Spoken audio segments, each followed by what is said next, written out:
We have talked Syracuse football. We have talked conference realignment.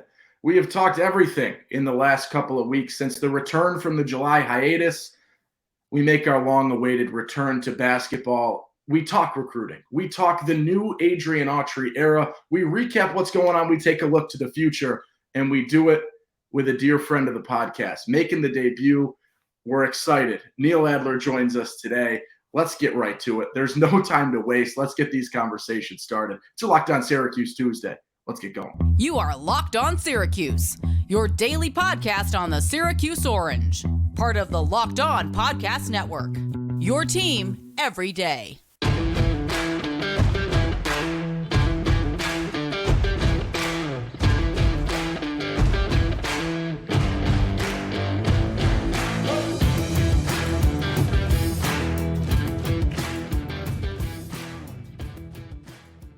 What's up? What's happening? Welcome into your Locked On Syracuse Tuesday episode. And thank you so much for making Locked On Syracuse your first listen today and every day. We're free and available wherever you get podcasts, part of the Locked On Podcast Network. And today we are joined with, as I said, a friend of the podcast, one of the most active people on Twitter, one of the most active writers in not Central New York. He's not in Central New York, but for Central New York. 10 articles in the last 3 days. I just looked at it. Who's putting out more than that? It is inside the Loudhouse is Neil Adler. Neil, thank you so much for joining the show today. Thanks, man. I appreciate it. So you're counting my articles now. Now I got to keep the bar has been set. Hey, listen, love writing about my alma mater sports. Love your podcast. Really honored to be on. Appreciate it, buddy. We're excited to have you. It's been a long time coming. I feel like I'm reading your stuff every day. I'm seeing your stuff. We're interacting all the time, and it just is never the paths have never crossed on the pod. So it's a big day for us, and we're excited to have it. Well, you got a lot bigger people on the show than me, so I'm like low man on the totem pole. But love my Syracuse sports, and so let's do this thing. So we're talking a little bit of everything in terms of Syracuse basketball today. Primary focus will be recruiting. We'll take a look at what's happened. We're almost at 6 months in the Adrian Autry era. I can't believe how fast that has gone, how much has happened. We'll take a look at that, some new additions, a look to the future. I mean, stuff's happening every day. But first, 6 months. Like it is absurd how quickly that has happened. You remember the weird day back in March where everything, the sky was falling and then it wasn't, and then Boeheim's the coach, he's not, and then it's Autry, and here we are, and so much has happened. What are your few biggest things to have happened in the last 6 months? If you want to let's open with that. Sure. Well, the caveat here is, as a proud alum from the late 90s and a fan of Syracuse basketball dating back to when I was a kid, the Keith Smart shot still hurts, but I love Jim Boeheim. I will always say that. Obviously he gets his criticism for whatever reasons, and that's fine. I like his candidness. What he did for this program can never be overstated. The second winningest coach in the history of Division I men's basketball, 5 Final Fours, a national title, 20 Sweet 16s. He is Syracuse basketball, but at the same time, I was probably one of the last to come around because I just am so fond of him and maybe given my own personal affinity for my alma mater. I thought that, he can coach as long as he wants, give him the benefit of the doubt, et cetera. But, 2 straight years, 16 and 17 and 17-15, missing the tournament. I thought it was time. I didn't like how kind of the changing of the guard was handled. I think it was fumbled a little bit, but there's, I'm sure, plenty of reasons behind the scenes, but everything seems to be all good. Copacetic, he's with the university, I think in a fundraising capacity now. So I'm glad and I love seeing all of Jim's photos about hanging out with Buddy and his family and doing this and that. So putting that he's out fishing now. Yeah, he's fishing, he's traveling. I want him to come hang out with me in the Washington, D.C. area, grab a mimosa. But such a fan of Adrian, though. They haven't played a game, so we have no idea.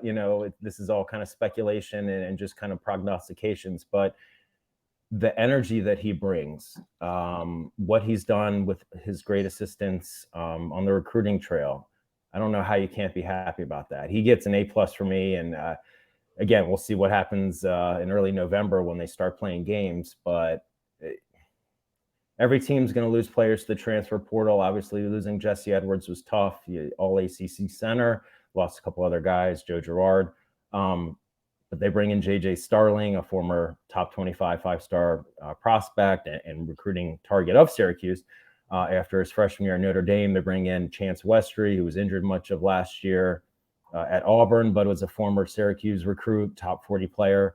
They bring in Naheem McLeod from, am I getting his last name right? Did I say that right? Is it McLeod? Okay, I wasn't sure. Yes. From Florida State, is he going to replace Jesse's numbers identically in his first season, his junior year, but his first season on the Hill? I don't know. We'll see. But I think he can be a solid, competent center, and Alan Griffin, who's a wonderful coach, will do a great job developing him like he did with Jesse. And then you've also got Kyle Cuff. I know he had an injury this summer, so we'll see how much run he gets. They also have a lot of guards. But they also, from a recruiting standpoint, players that aren't on the team yet, they retained Elijah Moore, who is, to me, a vastly underrated player in the 2024 class out of New York City. Top 60, but I think he should be top 40 based on what he did in AAU this past season. They got Donnie Freeman, who originally, I think late last year, didn't have Syracuse in his top 5. But he was always being recruited by Syracuse, but there's uncertainty about, is Boeheim the coach, going to be the coach? I get all that, and recruiting ebbs and flows, but Donnie Freeman's going to contend for McDonald's All-American status. He's top 30 to 40 and made hoops. He's inside the top 20. The dude is just a beast, and he's all about Syracuse. And they're obviously, their lone remaining target right now is Jalil Bethea, and I think they have a good shot, but that's going to be a tough one. But to get back to your original question, again, from a recruiting standpoint, both players on the team coming into 2023-24, as well as the 2024 class, and lots of offers out in 2025 and beyond. How can you not be happy about it? I'm really excited. I really am. And beyond that, my friend, it's not just the recruiting stuff. It's just, what Adrian, as Coach Red has said in interviews, wants to play more up tempo. He's going to play a ton of man-to-man. I think he'll still sprinkle in zone. He wants to get out on transition. He wants to play team-oriented, maybe not as much ISO ball. Again, they haven't played a game, but him and GMAC and Allen and new coach Brendan Strawn, who has so many contacts in the DC market. He's been incredible. He had to have been a huge part of Donnie coming. I'm not saying he was the reason, but huge part. I feel like they've energized this program. And again, we're in the off season, but I'm excited. They have a tough non-conference schedule, and, thoughts and prayers with everyone on Maui right now. Obviously no idea what's going to happen with that tournament, but honestly, really could care less about that tournament right now. I want people there to be okay. But they do have a tough non-conference. The ACC's been quote unquote down the last few years, even with Miami and Duke and North Carolina going to the Final Four. But in terms of number of teams in the tournament versus prior years, it's been down. We'll see about this year. Syracuse, to me, could finish top 4 to 6 or top 6 to 8. I don't think they're going to necessarily be above top 4. I don't think they're going to be 10 or 11. But they have a first-year head coach who I think will do well, but he's a first-year head coach. And they have 13 scholarship players, but multiple new faces on the roster, multiple guys that have left. And they don't have anyone that's above a junior. I believe Naheem, Benny, and Munir are juniors. Everyone else is a sophomore and below. So a relatively young roster, but they're going to be fun. And with Mintz coming back, him and Starling in the backcourt, it's going to be fun. They're so youthful. And I look at it, and you look at the 2022 recruiting class, which was already gigantic and many names in there. Mm-hmm. And in the portal this year, they've just racked up all the names that they missed. They bring Westry in. They bring Starling in. They bring Kyle Cuff, who was, in that group as well. And they've now got this gigantic bank of redshirt freshmen and sophomores that make up for the fact that William Patterson's the only guy in your 2023 recruiting class. No knock on William Patterson. We had him on the show. Love him. But, he's by no means a huge name, and there's one name in your 2023 class, and that's out of Autry's control for a long portion of time. But in the time since he's he's been at the helm, and you said it, right? The nod to Jim Boeheim with all respect to what has happened and what he did over damn near 50 years. Autry came in and was like, all right, here's where we need a supplement. Finds a center, finds some guard depth, finds more guard/wing depth. And now here you are sitting, and you mentioned it, the addition of Donnie Freeman in that 2024 recruiting class. And we're all 6 months in. He hasn't played a single second of basketball as the head coach. And there's some buzz and some really big buzz surrounding Syracuse basketball. I want to take a quick break, and then we will continue that in a minute here. But let's talk. We got a new sponsor on the podcast. Big day, new guest, new sponsor. We're talking a little bit about Nutrafol. You don't have to choose anymore between better hair growth and your health. Nutrafol, it provides a whole body health approach for men that promotes healthier hair. No drugs, no compromises, just better hair. It is the #1 dermatologist recommended hair growth supplement, clinically shown to improve your hair growth, visible thickness, and visible scalp coverage. So take the first step to visibly thicker, healthier hair. For a limited time now, Nutrafol is offering our listeners $10 off your first month subscription and free shipping when you go to Nutrafol.com/men and enter promo code LOCKEDONCollege.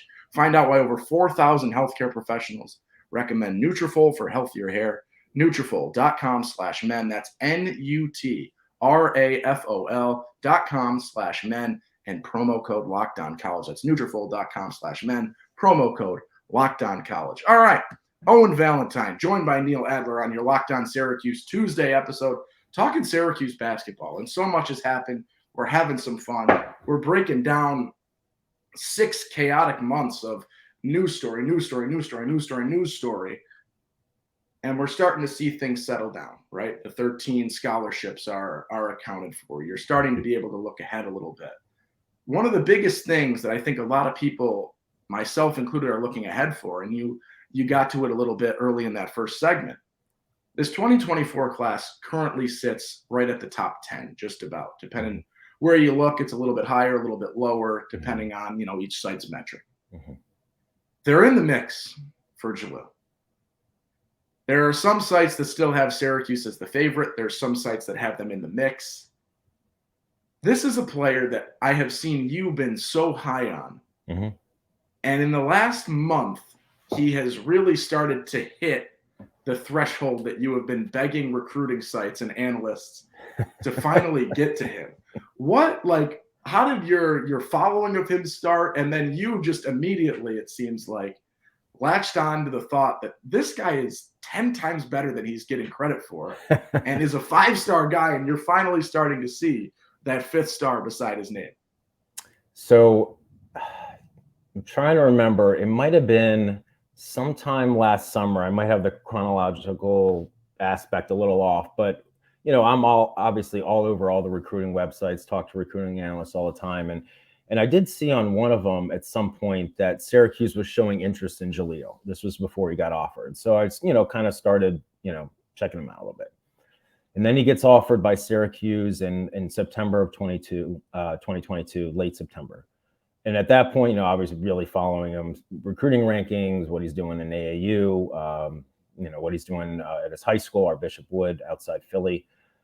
He was in the top 100, according to a couple sites back then. And then he took an official visit to the Hill in October, about a month later, late October.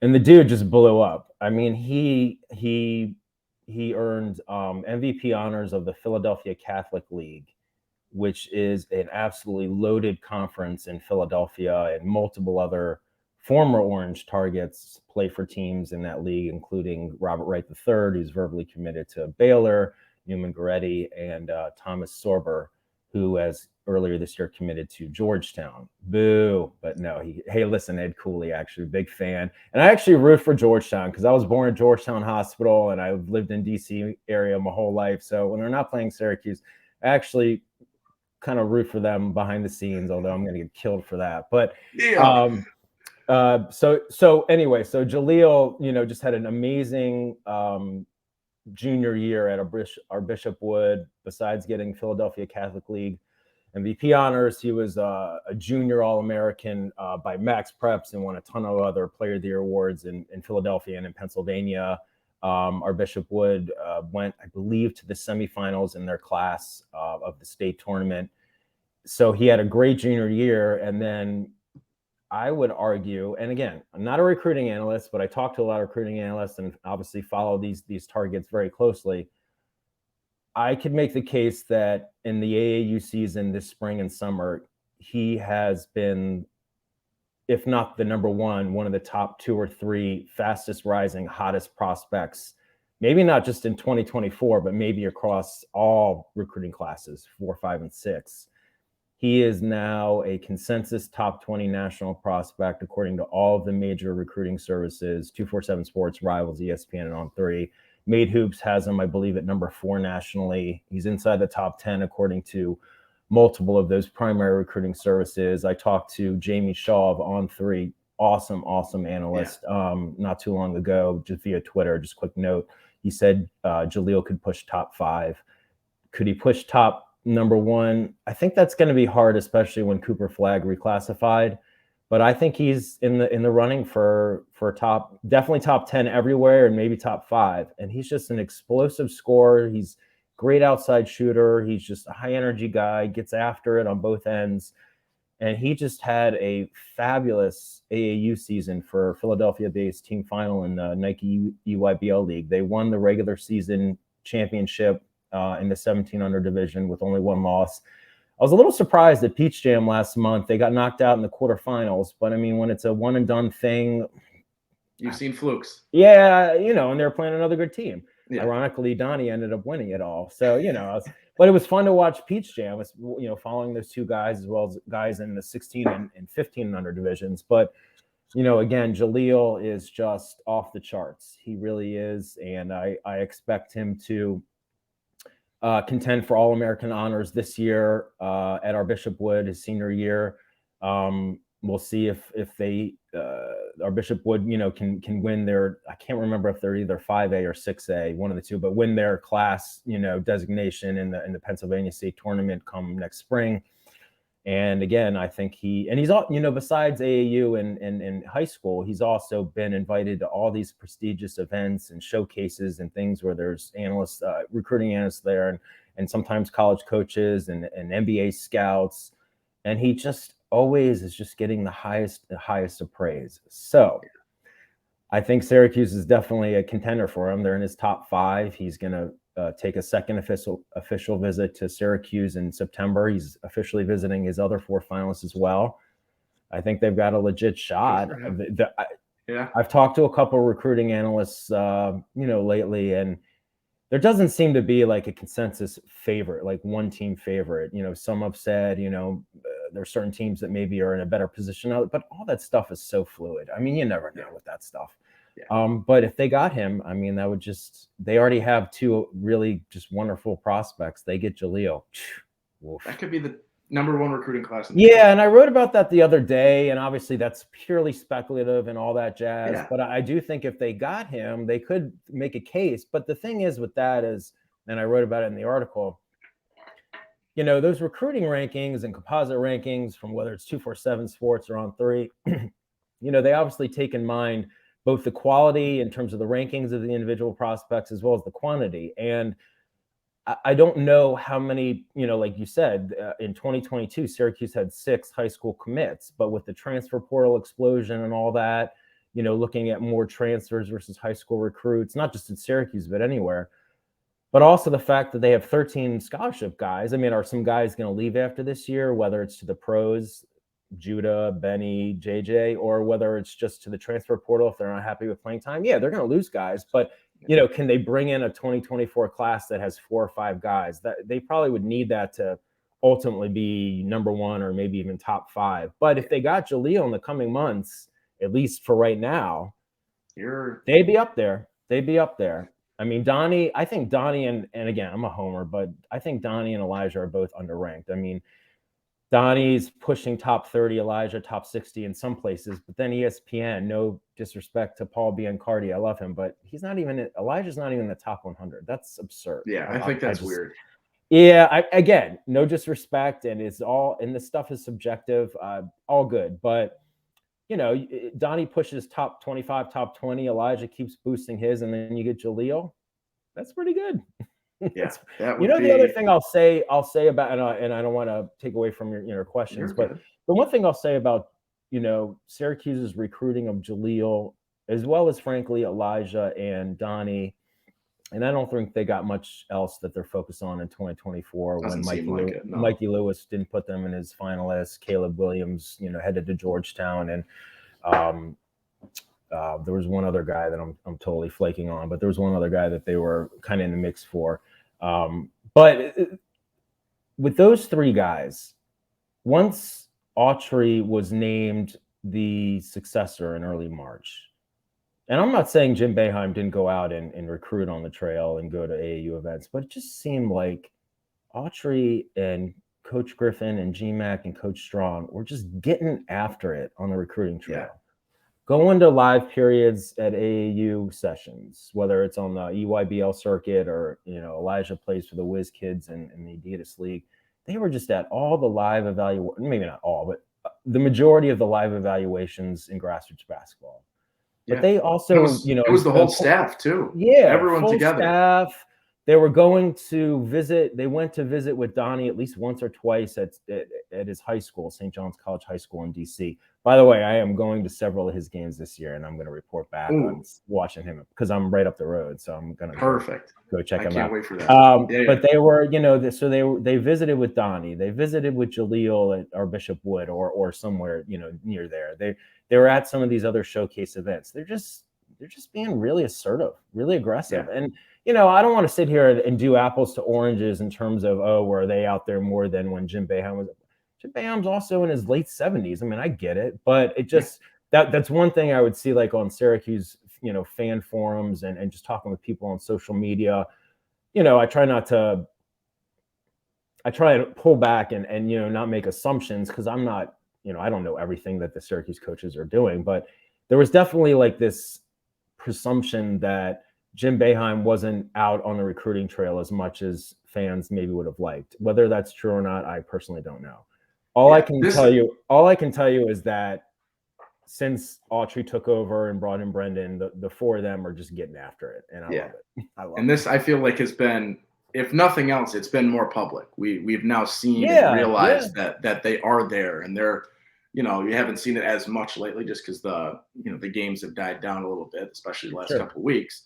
Sure. But day after day, their weekends seemed like they're hitting 3 different spots for the first 2-3 months. And, we've seen this, and the consistent presence has been something that it seems like all of the recruits have been citing when they're talking about Syracuse, is how often these conversations are happening, how they're talking with McNamara every day. They're talking with Strong every day. They're talking with whoever. They're always there, continuing. And that seems like, and it's the most straightforward recruiting thing ever, to be there for a kid and they're going to be there for you when you need them. But it seems like it has been elevated. And as you said, that could just be from what we see. It could just be we haven't seen it publicly with Boeheim. He does things a little more, closer to the chest, whatever. But it has been awesome to see. And it seems like it really has played a big difference in a lot of these guys and the connections. And as you said, Brendan Strong seems like knows everybody in the DMV region there. Unbelievable. I think I did an episode on this, and, keeping the coaching staff was huge. Keeping some guys was huge, but Strong seems like the biggest thing that could have happened to this program since Autry took over, just because of the team takeover connections, the consistent connections in that region. And it seems like now Syracuse has a focus where they want to be, where they want to spend their recruiting time, not to disregard the rest of the country, but it's nice to have a little headquarters, a little home base where you really can, because of those relationships, be able to thrive. Yeah. I mean, I think listen, you can't understate, or maybe you can't overstate, how important of a addition Coach Brendan is. He's fabulous. And hey, listen, Mikey Lewis, they were on for a while. He didn't put them in his final 6, but he's out on the West Coast. I would say to jump in too. I don't think you get whatever it was, the Zoom call with Hunter Dickinson without Strong. I think he's the only reason that door was even ajar. It seems like it's always there now, which I'll take every day of the week. I think moving forward, you're certainly going to see Syracuse offer prospects in other parts of the country, whether it's the West Coast or the South or whatever.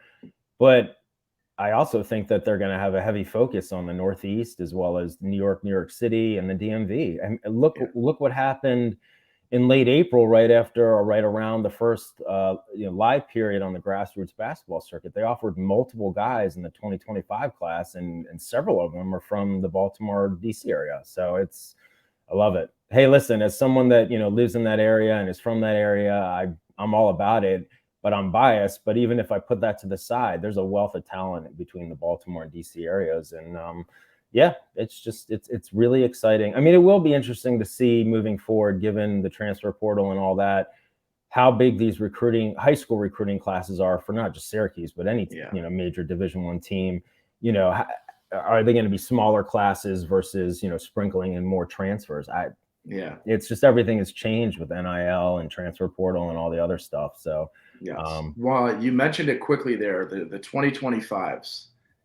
And I find that looking ahead at this point is always tough, because it's just, you're offering the best of the best at this point. And there's not as much specifics. But to close up today, and there's a name that is always going to be at the forefront of this class with regards to Syracuse. I know who you're talking about. But what other names do you think, in your best guess at this point, we should be aware of, if you were to name a few in that 2025 class that you think either stand out for whatever reason, or you feel like it is more of maybe a long-term thing that we'll be focused on as Syracuse fans in this 2025 recruiting class?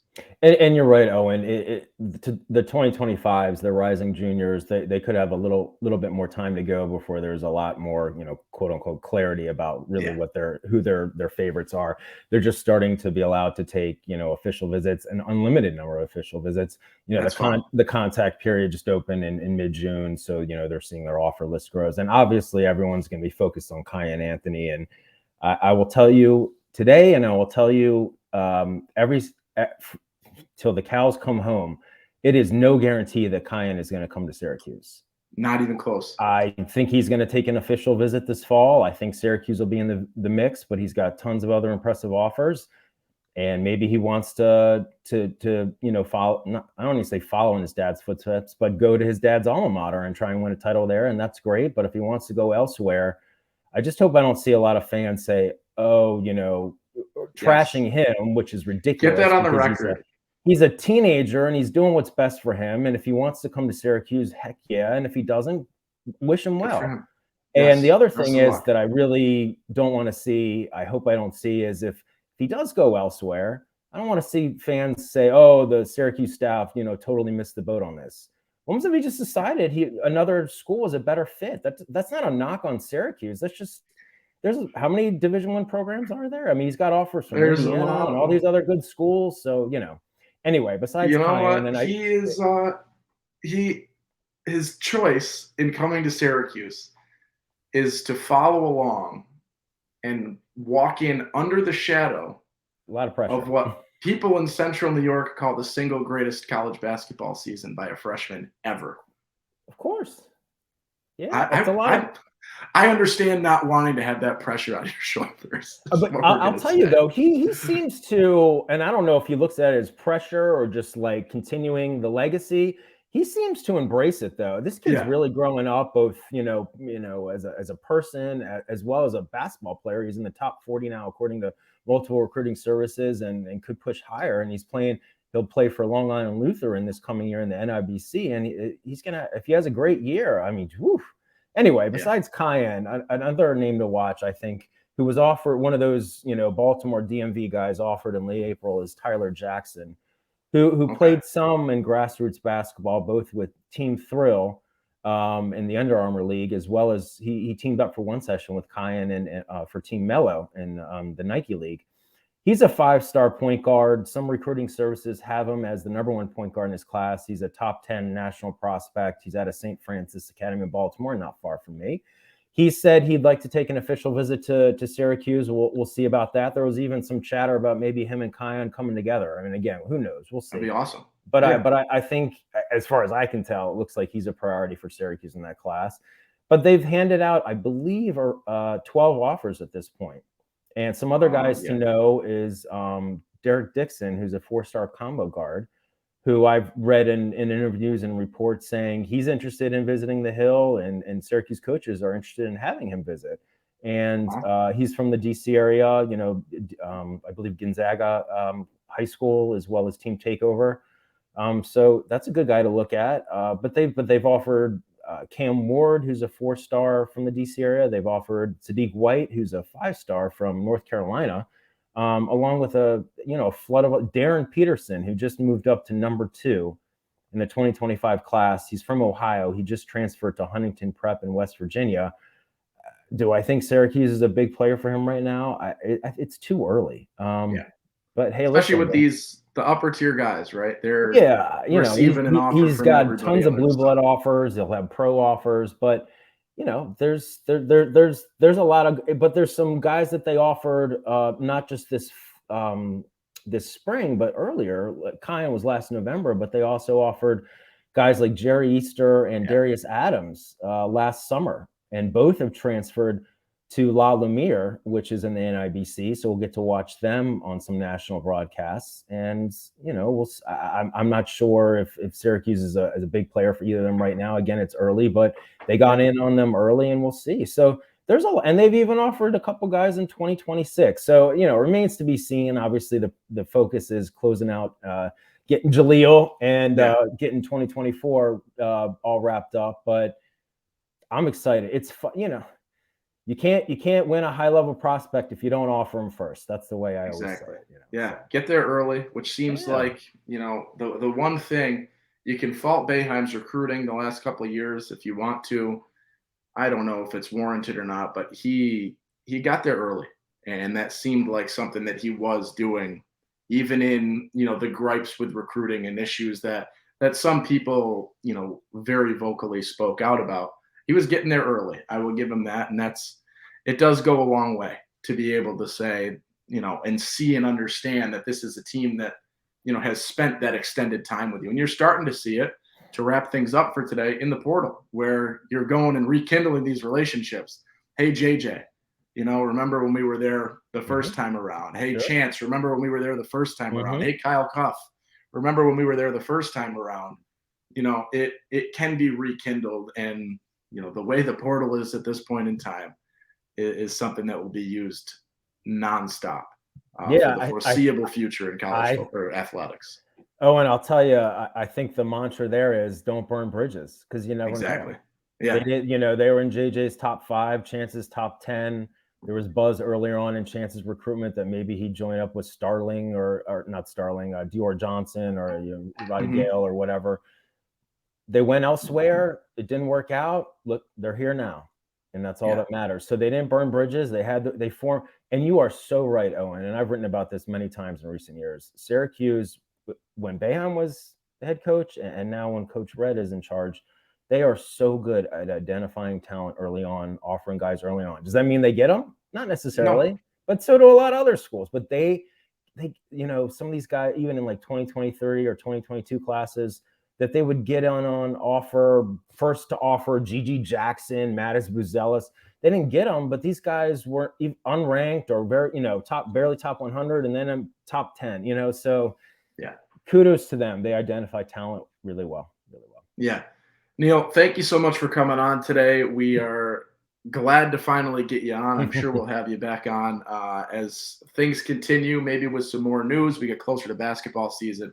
Would love to have you back on, even in football. We could chat some football at some time without question. I don't pretend to be as much as a quote-unquote expert in football, but I obviously write some about, follow the team, and I love Babers, and I think they're going to do good things.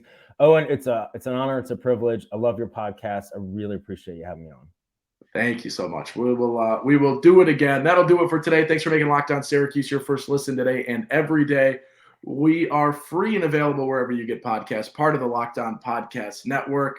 We'll be back tomorrow chatting a little bit of football. Until then, be kind. Make somebody smile today. I'm Owen Valentine.